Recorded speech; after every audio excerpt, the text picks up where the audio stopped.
फोनच उचलत नाहीये माझे, पण मी बोलेन त्याच्याशी. ट्राय करत राहा. हे सगळं प्रकरण दिसतंय तितकं सोपं नाही. आपल्या ऑफिस मधल्या एका एम्प्लॉईचा मर्डर झालाय, आणि फक्त मर्डर नाही तर तो नेमका अशा वेळी झालाय जेव्हा आपण तिला आपल्या प्लॅन मध्ये सामील करून घेणार होतो. आपल्या सांगण्यावरून तिने रील बनवून ज्या रात्री ती रील व्हायरल केली ना, एक्झॅक्टली त्याच रात्री तिचा मर्डर झालाय. Isn't it strange? मी असंही होऊ शकतं ना की ज्याने कोणी हे घडवून आणलंय त्याचं पुढचं टार्गेट कदाचित आपणच असू. बिसाइड्स तो याचा मित्र आदित्य, त्याचा काय संबंध ग स्वराशी? तो तिकडे काय करत होता? मला हे सगळंच फार वियर्ड वाटतंय. पण मॅम आता एक्झॅक्टली मी काय करू? बिचारी स्वरा. त्या स्वराबद्दल विचार करण्याची ही वेळ नाहीये. सुमेधला कॉन्टॅक्ट कर आधी. हो मॅम.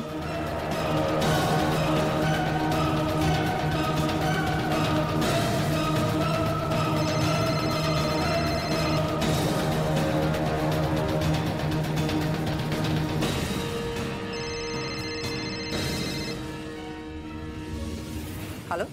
हे शिवानी, तू आयटम पुरानी.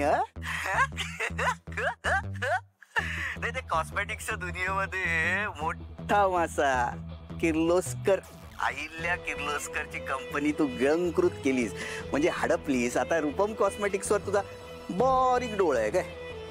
एक्सक्यूज मी, हूज दिस? ए शिवानी डार्लिंग, शेक्सपियर काय म्हणाला माहितीये का तुला? शेक्सपियर म्हणालाय, नाम में क्या रखा है. पण आवडला तुझा गेम, आपल्याला जाम आवडलाय.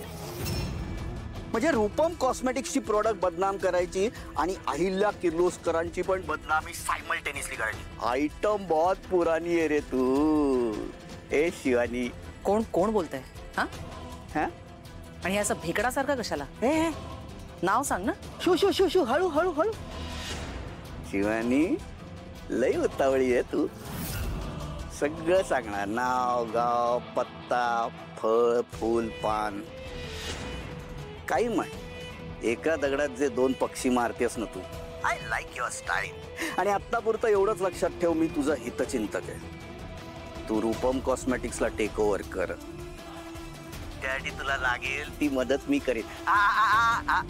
कुठल्याही कॉलर आयडी वर चेक करू नको, मी लगेच सिम बदलतो.